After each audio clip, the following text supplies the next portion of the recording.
bienvenidos al tercer episodio de nuestro podcast. ¿Qué hay que pensar? El día de hoy me encuentro en compañía de mis colegas de la Facultad de Psicología de la Universidad Tecnológica de Honduras, Axel Osorto y Gustavo Rivera, tratando temas muy interesantes. Como tema central, la muerte, el duelo y la atención psicológica a enfermos terminales de la tercera edad, enfocándonos en aspectos tanto culturales como psicológicos. Mi nombre es Héctor Hernández. Comencemos. Nacer, crecer, reproducirse y morir. Este es el ciclo de la vida. Para algunas personas el significado de esta es perseguir el éxito. Para otros, simplemente disfrutarla. Pero algo en lo que todos estamos de acuerdo es que esta tiene un fin. Así como el alma es un concepto arraigado al ser humano, la muerte es un concepto arraigado al universo. Chicos, ¿cómo creen ustedes que sería el final de sus días? ¿cómo sería el final? Pues la esperanza que todos tenemos es llegar a lo que es a la vejez. Después de haber vivido lo que es una vida plena en el sentido de haber cumplido todos nuestros propósitos que nos habremos propuesto en este camino de la vida. Y básicamente es un tema también bastante delicado porque no, en nuestra juventud o en nuestra adultez nunca pensamos en eso, pero como mencionó anteriormente es algo inevitable. Entonces, si Dios lo permite, espero el día que llegue ese día, pues hacerlo de manera tranquila. Digamos, pues realmente la muerte, si lo vemos desde el punto de vista biológico, no termina siendo más que el efecto del proceso de envejecimiento y donde ya el cuerpo se ha deteriorado lo suficiente y ya no da más de sí. Entonces, pues ya el corazón deja de latir y en consecuencia uno termina muriendo. Como tal, pues uno al final, nosotros somos jóvenes y es un poquito paradójico porque todos podemos decir que la muerte es algo cotidiano, o sea, es cosa del día a día. Infinidad de personas están muriendo actualmente, morirán mañana, pasado mañana y así es, y así. Y pues uno lo ve, y aun cuando es cotidiano, uno no deja de verlo lejano, porque es difícil realmente imaginarte lo que sucede cuando Llega ese momento. es difícil imaginarte qué va a suceder cuando llegue ese momento, qué va a ser de ti, lo que tú dejas, el significado que tú le diste a la vida, si te ves satisfecho con ella. De ahí es donde decía Erickson, ¿no? Que si recordamos, a lo mejor no estarán recordando, pero nuestro primer episodio, en enero o en febrero, pues. Como marzo. Como marzo. Sí. Como marzo, pues nosotros hablamos sobre lo que era los primeros meses de vida. Y ahora estamos hablando de la muerte. Y lo que nos decía en los primeros meses de vida Erickson era que el niño en esta etapa, en ese estadio psicosocial, él desarrollaría la esperanza. Y con el fin de que cuando se llegue a la muerte, pues se sienta realizado. Y cuando no se siente realizado, se toma la esperanza.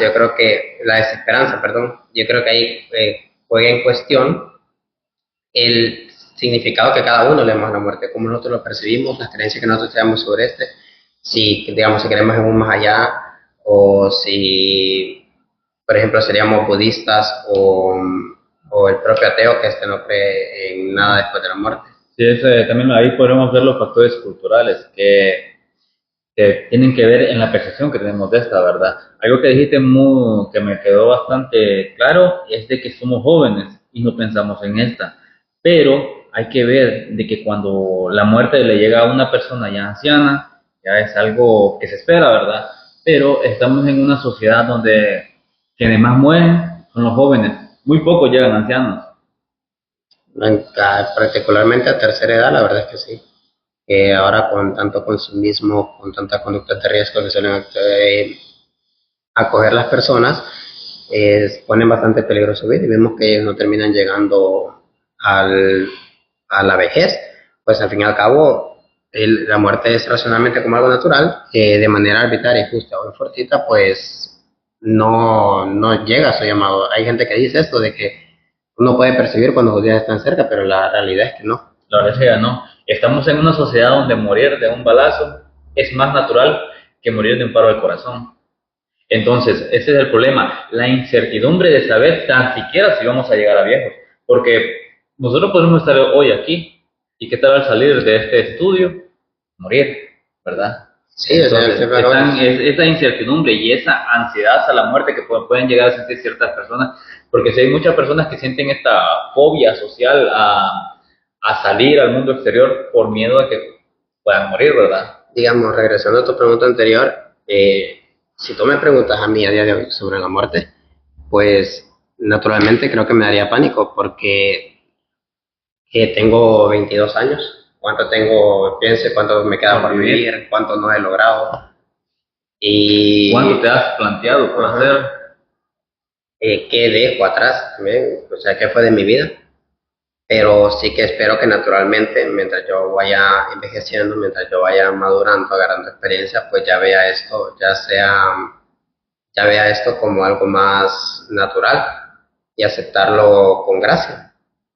O sea que básicamente creen que los ancianos acepten más de una mejor forma lo que es la muerte, Yo creo, afrontarla. yo creo que más sería una resignación, porque al llegar a cierta etapa, pues ya sabemos que es lo que va a pasar, y entonces ellos ya buscan como que la seguridad, porque si se fijan, generalmente ya las personas desde muy jóvenes comienzan a pagar sus ataúdes y los terrenos donde van a ser enterrados, porque ya todo el mundo tiene esa previsión de estar preparado para el día en que muera. Y no digamos las personas mayores ya, que ellos, hay que ver también ellos cómo han enfrentado el duelo, porque llegar a esa edad significa que has dejado a muchos atrás, o que muchos se te han adelantado. Sí, totalmente. Y ahí volvemos a lo que decías antes de qué piensan ellos. Como digamos, eh, me recuerdo primero de mi bisabuela, cuando yo tenía que unos 7 años, que ella estaba ya viejita, ya pasaba los 80 y era una persona que como tal rogaba por su muerte. O sea, ella veía que todas las personas morían, que todos sus conocidos eh, ya comenzaban a fallecer y ella era la única que se quedaba. Y como ella era católica, pues pedía, Dios llévame ya, porque incluso yo creo que incluso ella misma ya se sentía cansada, ya no le daba mucho las fuerzas. Yo tengo una historia bastante emocional acerca de esto, pues mi abuela era una persona que pasaba muy enferma, dolores constantes, desmayos constantes, toda esa clase de inconvenientes que vienen con la edad, multiplicados por 10, digamos, lo sufría ella.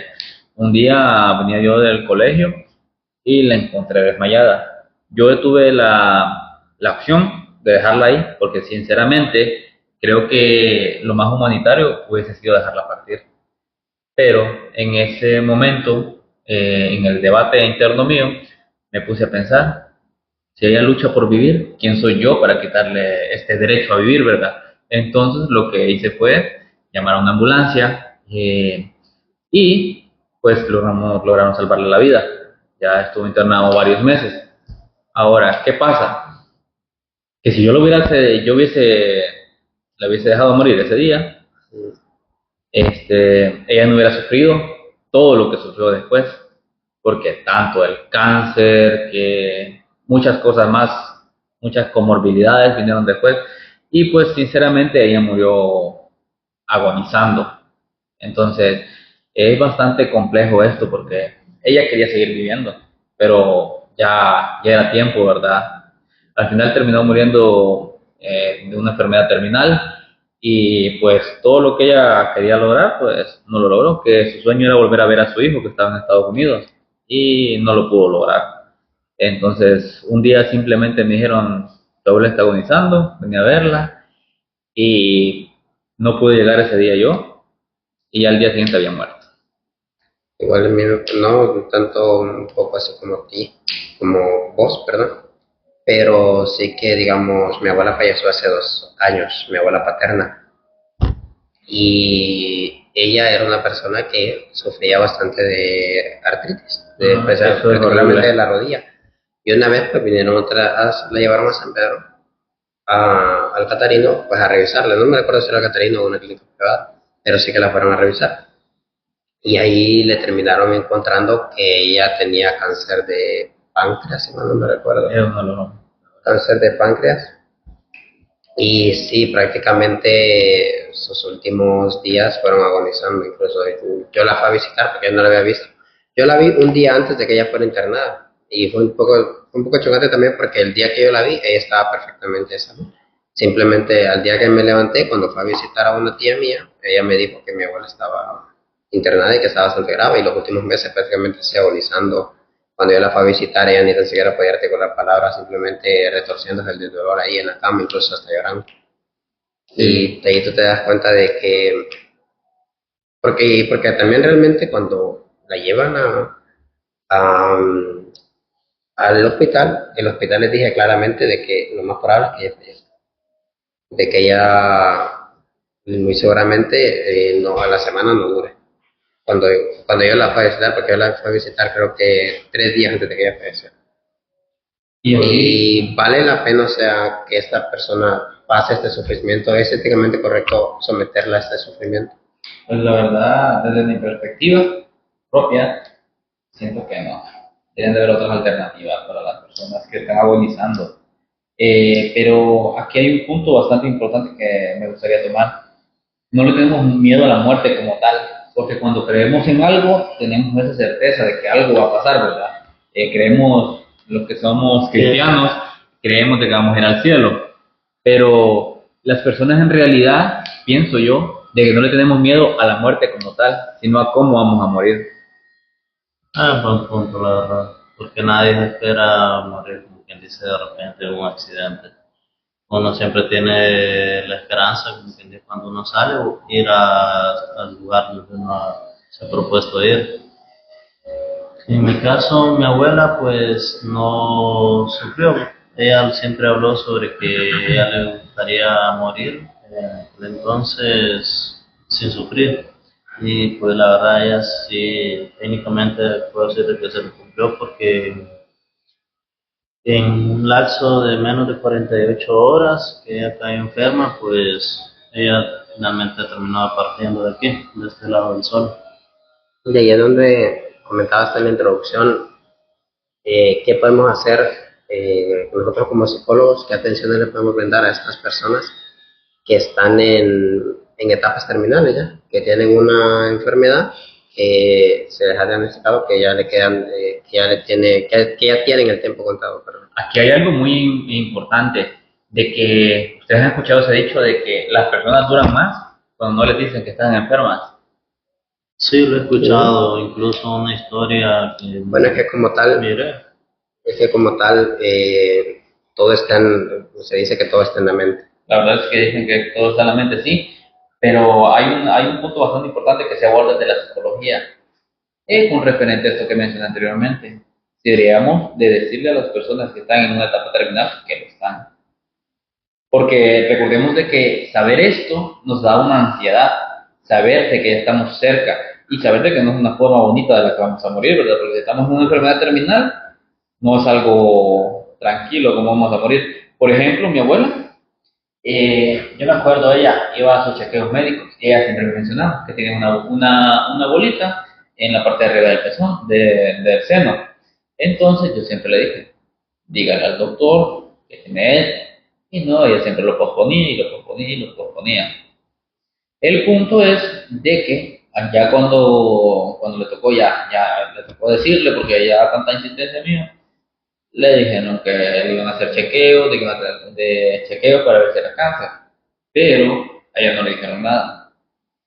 No le dijeron si era benigno o maligno como tal, simplemente sí le dijeron que tiene un tumor, va a haber que hacerle quimioterapia y todo esto, y sí, así estuvo ella. El punto es que cuando llegó ya a la etapa terminal, a ella no le dijeron,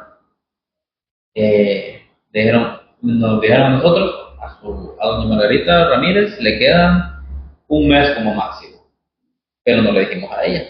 Entonces nosotros estuvimos así, tranquilos, ¿verdad? No le decíamos nada, pero sí estaban haciendo los preparativos a espaldas de ella. ¿Qué creen? Pero como un año más.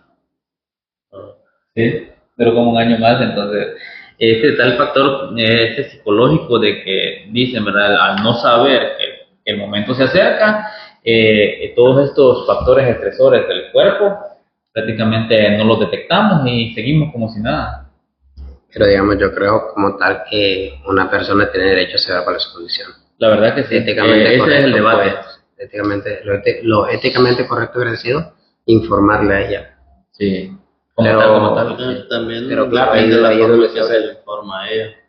Es que también, pues ahí también depende, como decíamos, de la percepción, porque tú no sabes que cómo ella va a tomar la noticia. O si ella se sentía preparada para tomar esa noticia. Aunque desde el momento que se le detectó cáncer, me imagino de que ya prácticamente ya especulaba lo que iba a pasar. Porque desde Sí. una vez de que ya no, ya no era más quimioterapia. Entonces, ya me imagino que lo especulaba ella, pero sí, duró bastante tiempo más. El punto con lo que tú preguntabas, ¿cómo tratar a las personas que tienen que estar en esta etapa? De saber de que están en una enfermedad terminal y cómo tratarlos, cómo tratar de ayudarles psicológicamente. Pues bueno, en mi opinión sería básicamente tratarlas siempre con igual respeto y sin mirarla con Como menospreciar, lástima. como con lástima. Eso lo miré por ahí con una película donde un hombre estaba en silla de ruedas por un accidente que tuvo, pues él andaba buscando un cuidador para él porque era un hombre con buenos recursos y lo que él andaba buscando del cuidador no era que le tuviera lástima o que lo estuviera atendiendo súper bien, sino que lo viera como un amigo más Un ser prácticamente. humano. Y si en la película que miré está basada en hechos reales, sí logró encontrar a alguien así. Digamos, pues nosotros nos toca lidiar con una persona en estado terminal. Nosotros no estamos ayudándole o como tal buscándole una cura porque sabemos que esta ya no es una posibilidad. Ujú. Solo es como aminorar su carga Lo que emocional. nosotros intentamos, lo que debemos intentar hacer es que esta persona acepte su realidad, porque al fin y al cabo, al enterarse de esta noticia, él va a pasar por un momento de que va a caer en shock, va a comenzar a negarlo, A negación, sí. va a sentir ira por ello, porque es algo que él no va a poder cambiar, arrepentimientos, entonces por lo que uno tiene que buscar es acompañar a esta persona En el proceso. en el proceso y que asegurarse que ellos acepten para que cuando llegue como tal el momento, lo tomen de la mejor manera posible. Así es. Y no solo que lo tomen de la mejor manera posible, sino de que sus últimos días los vivan en paz con su familia, que convivan con ellos, que dejen una última huella en los corazones de sus familiares. Y así, al final, cuando llegue el momento que sabíamos que iba a llegar, pues despedirlo con una sonrisa. Bueno, pues una vida ha llegado a su fin como tal y si bien ahorita hemos estado hablando cómo lidiar cuando la muerte tuya es propia, cómo la gente lidia con el pensamiento de que su vida va a llegar a un final, también no tenemos que dejar de lado a los vivos, que al fin y al cabo son los que se van a encargar de todos los procesos que conlleva cuando una persona ha muerto. Y de ahí me gustaría también, pues, de este tema, sacar a reducir las diferentes perspectivas que tiene las culturas sobre la muerte y los ritos funerarios que se acostumbran a hacer, comenzando por el cristianismo, que es con la que más familiarizados estamos nosotros, pues Honduras es un país mayoritariamente cristiano y católico. Sí, algo muy importante que dices es de que la muerte es algo natural, pero la percepción de esta cambia según nuestras creencias, nuestra cultura. Pues bueno, siguiendo con esto de la cultura, lo que es el cristianismo se basa en que no es como quien dice, no es el final absoluto, sino que básicamente que el cuerpo de nosotros queda sin vida, pero nuestra alma queda como, si no me equivoco, a la espera de llegar a lo que es una resurrección, La venida de Jesucristo. la venida de Jesucristo, ya que se nos ha dicho que Jesucristo venció la muerte. Y también se promueve lo que es la cultura de la vida, donde la dignidad humana es central, lo que es en la religión cristiana. Como tú bien dices, el cristianismo, al fin y al cabo, ellos creen en un mundo, en el dualismo, perdón, del mundo que nos hablaba Plato, este mundo tangible y este intangible, el físico y el espiritual. Y esto es bastante común, de hecho, en todas las culturas, en muchas de las culturas, siempre está este lado material e inmaterial de la vida. Sí, de hecho, En este sentido, eso estaba viendo yo cuando estaba investigando las culturas y al igual que la religión cristiana, se basa en que no es una muerte absoluta, sino que prácticamente es una transición hacia otro lado, por así decirlo. sí, cuando se muere, pues se va a ser juzgado por Jehová, por el Dios Sí, del cristianismo, y pues ahí se valora si se va al infierno o a sentarse al lado del Señor. Y hay que ver que sí, si estuvieron atentos, yo dije que el concepto del alma es un concepto arraigado al ser humano. En el cristianismo existe la pureza del alma, hay que mantenerla pura, ¿verdad? Que no hay que cometer pecados, que hay que vivir una vida moralmente correcta. Y sin embargo, el alma solo existe para los seres humanos en el cristianismo. Los animales como tal no. En una contraposición podemos poner en la India, ¿verdad? De que ahí el respeto por los animales es bastante importante. Por ejemplo, las vacas son consideradas sagradas, ¿verdad? Cosa que aquí no, aquí son vacas. Las ratas también, sí, las vacas sí, pero las ratas también se consideran Eso no, sagradas. eso no lo sabía. no lo sabía tampoco. Sí, también los elefantes, si no estoy mal. Y bueno, pues hay que ver cómo ellos valoran la vida de estos animales. Y pues aquí en Honduras, en contraposición, como dije antes, pues no tiene mucho significado, son más como alimentos. También hay otra cultura que Pero tiene. también depende de la religión, porque Sí, por el ejemplo, cristianismo. está la religión adventista que también no consume las carnes. Pero no es porque los consideren sagradas, también es porque al contrario, o sea, no es porque consideren a estos animales como sagrados, es al Sí. contrario, porque los consideran impuros. Por ejemplo, en la India es porque los consideran sagrados. Sí, ya lo entendí. Entonces, podemos ver otras religiones, como ver otras culturas como la China, cómo serán estas creencias acerca de la muerte y los rituales fúnebres. Sí, uno de los rituales fúnebres de China o de la antigua China es que a los difuntos no se les viste con ropa de color rojo y también tiene que ser con vestimenta realmente lujosa. ¿Qué creencias tienen ellos acerca del más allá? ¿Hay una vida después de la muerte? Yo creo que cuando hablamos de China, especialmente en Medio Oriente, ahí, si bien pues conocemos que el cristianismo y el islam son las dos religiones más populares del mundo, Predominante. predominantes, estas suelen ser más en el occidente, pero en Oriente es bastante popular, no sé si popular es la manera correcta de decirlo, el hinduismo y el budismo. Entonces yo creo que tanto estas culturas, la china, la coreana, la japonesa, la tailandesa, la vietnamita e incluso la India, ellos son países mayoritariamente hindúes y budistas. Si nos vamos a la religión budista, ellos tienen el renacimiento, que es bastante, o no similar, pero sí que hay algo después de la muerte, como te decía, la reencarnación. Pues ellos creen que una vez tú mueres, perdón, a los 49 días, tu alma va a volver va a reencarnar en otro ser, dependiendo de lo que tú hayas hecho en tu vida pasada, que esto es a lo que nosotros le conocíamos como karma. Esto con el fin de llegar, y este proceso se continúa hasta que el humano llegue a nirvana. Recordemos que en la religión budista ellos creen que la verdad es el sufrimiento, que la vida, el humano viene a la vida a sufrir meramente. Y es cuando nosotros nos despojamos de ese sufrimiento que es arraigado a los deseos carnales que tiene el cuerpo, que es cuando nosotros podemos alcanzar este estado de nirvana y romper este ciclo de resurrección.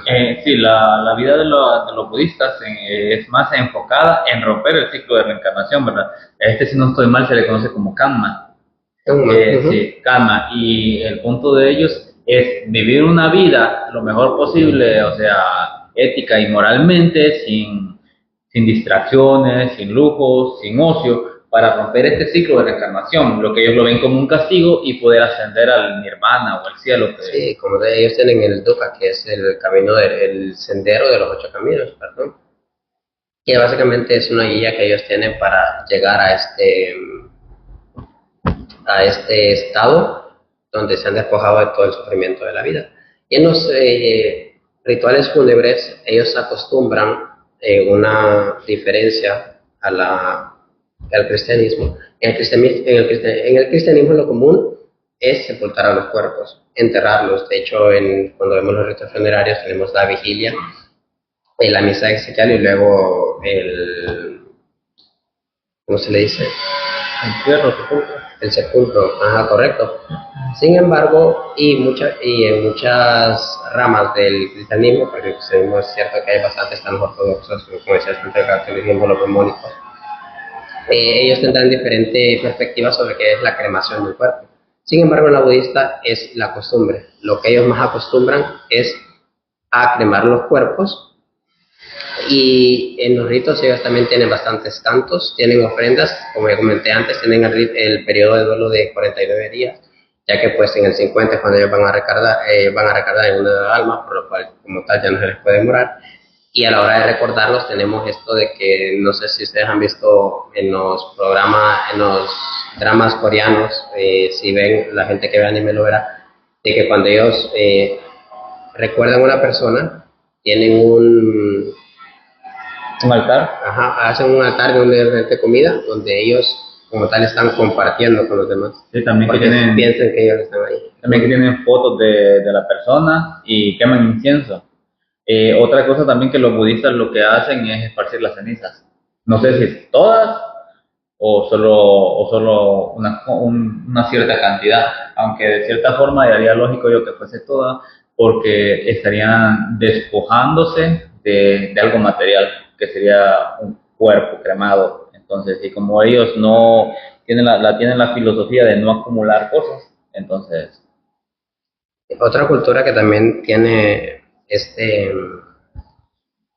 ritual de pensar que se convive con los muertos es la cultura mexicana. Y es un poco interesante hablar de ella porque si vemos ahorita la fecha, bueno, para que no sepa, este video se está grabando el 30 de octubre.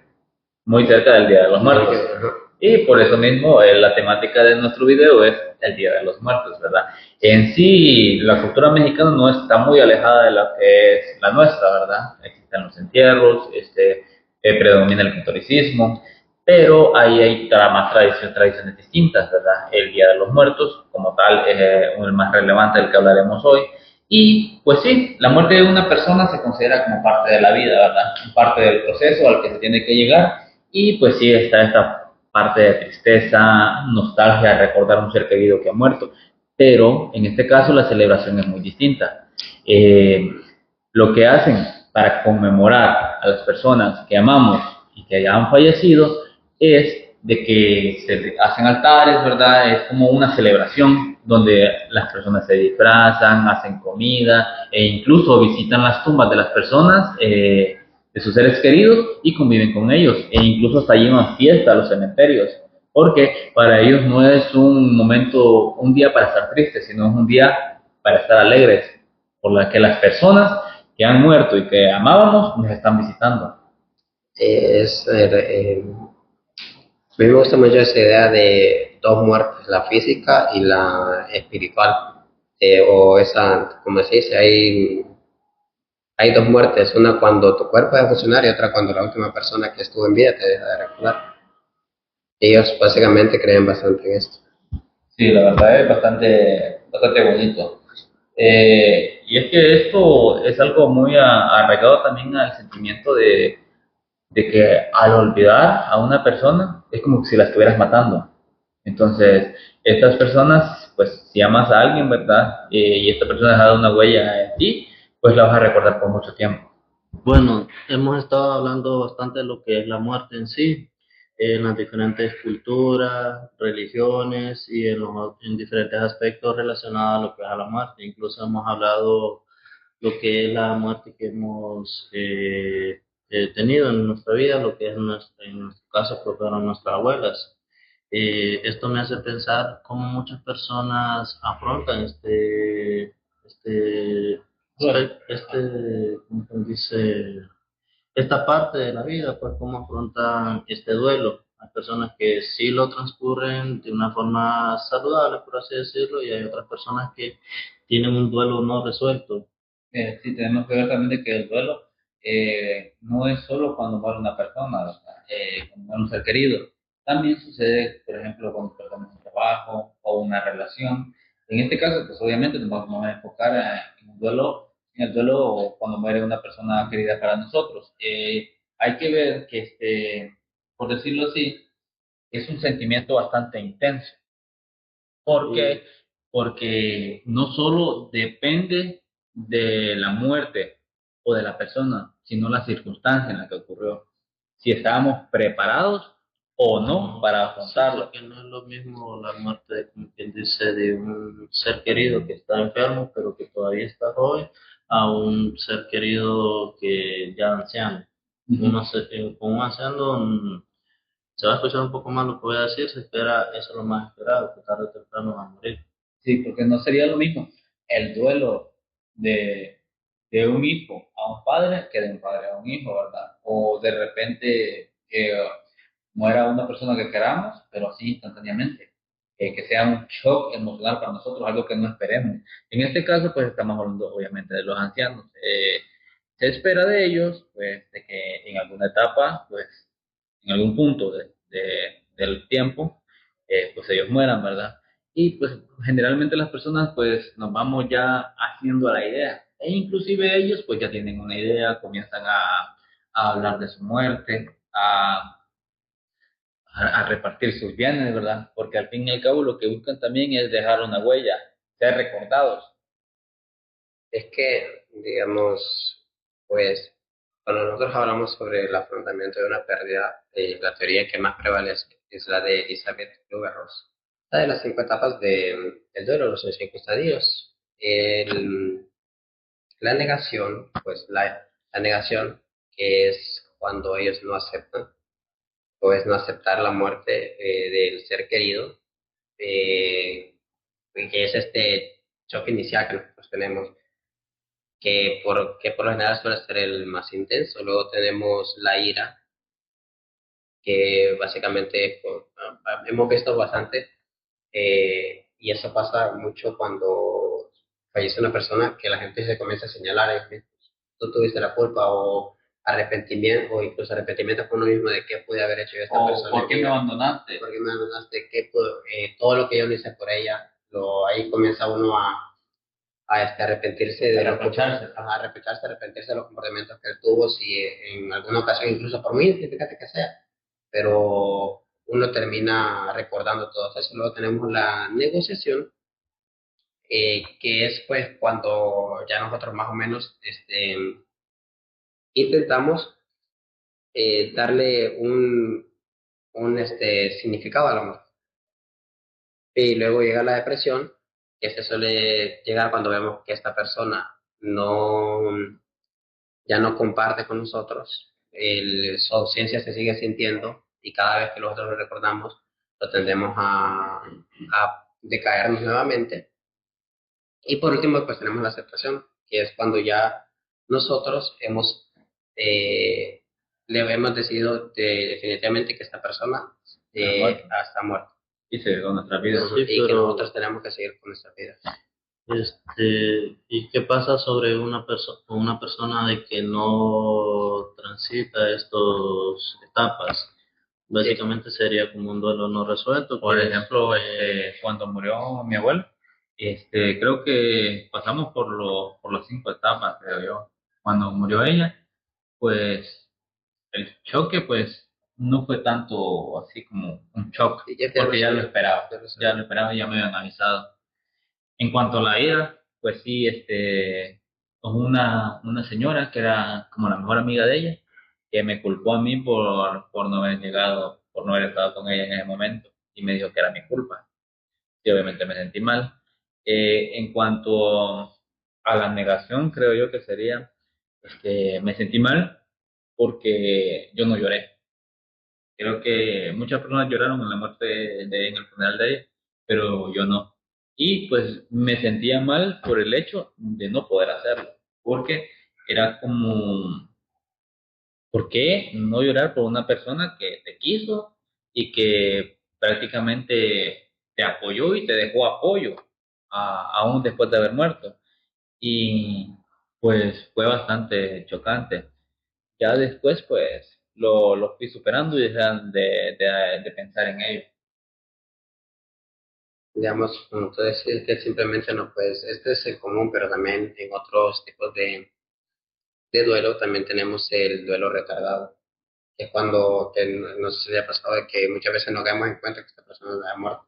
Así, y bueno, más en series he visto de que de repente una persona ha muerto su esposo, digamos, una mujer, y está tranquila ella lavando los platos o haciendo comida, y viene, y cuando está sirviendo en la mesa, pone un plato extra. Es a la persona a la que está acostumbrada a ponerle ese plato. Eso le pasó, como tú decías antes, que el duelo no, o el duelo o la pérdida no simplemente puede ser causada por un vacío intenso. A lo mejor no es como una muerte, pero sí es bastante similar pasó con mi mamá, que nosotros, mi madre tiene tres hermanas, y una de sus hermanas, ella se fue para Estados Unidos y dejó a su hijo a cuidar de mi mamá. Entonces prácticamente nos criamos los tres desde que teníamos como 3 años, tenía yo cuando sucedió eso. Nosotros nos estuvimos creando y prácticamente él, mi primo, se crió como un hijo de mi madre. Pero cuando mi tía finalmente decidió llevárselo para allá, a mi mamá le pasó eso, que cuando ella fue a dejar a mi primo al aeropuerto y cuando regresó a la hora de servir, puso los tres platos y ahí ya se dio cuenta de que, pues Ángel, que así se llama mi primo, ya no estaba con nosotros. Sí, y ahí es cuando te das cuenta de que no está. Creo que ya cuando te viene este sentimiento de vacío y comienzan a brotar las lágrimas, también, como decía yo, y el plato extra. O llamar a la persona con la que estás acostumbrada a convivir para que te ayude en algo. O, oh, mira este meme. Y pues no hay nadie que O lo el no hacer vea. una tarea porque piensas que la persona que estaba antes la iba a realizar. Sí, Y también. ya luego caes en cuenta de que esto no se está haciendo Y te das cuenta de que estás solo, y que ahora sin te ella. toca a ti. Ahora te toca a ti. Y es importante resolverlo porque al fin y al cabo nosotros tenemos que continuar con nuestra vida. No podemos dejar que el duelo se prolongue y que nos termine afectando. Sí, porque nos puede afectar tanto psicológica, física y socialmente. Sí, hay bastantes personas que cuando muere su ser querido, ellos se aíslan, Sí, comienzan a sentir esta soledad subjetiva o subjetiva, Sí, objetiva. subjetiva porque puede ser que haya más personas apoyándolos y tratando de darles apoyo emocional y pues ellos sigan sintiéndose solos porque no es lo que ellos quieren. bueno, también lo que es a nivel físico, como viene acompañado de la mano a nivel psicológico. Como uno se aísla, entonces uno tiende a hacer menos actividades físicas. Entonces uno, si se prolonga demasiado, tiende a perder fuerzas, entre otras cosas. Entonces, para mí sería eso a nivel físico. Y social, pues sería la pérdida incluso de amistades, De porque no conexiones. sería de vinculaciones emocionales. Así es. Si quieres soportar la vida, prepárate para tu muerte. Sigmund Freud. A lo largo de este capítulo hemos explorado varios aspectos de la muerte y cómo ésta se ve influenciada por las características culturales del entorno en el que nos creamos. Es bastante importante decir de que la muerte no es algo malo como tal. La muerte es un proceso al que vamos a llegar tarde o temprano y debemos aceptarlo. Y para no tener ninguna clase de arrepentimiento, debemos aprender a vivir la vida de la mejor forma, amar a quienes nos aman y respetar a quienes merecen respeto. Nosotros fuimos Que hay que pensar.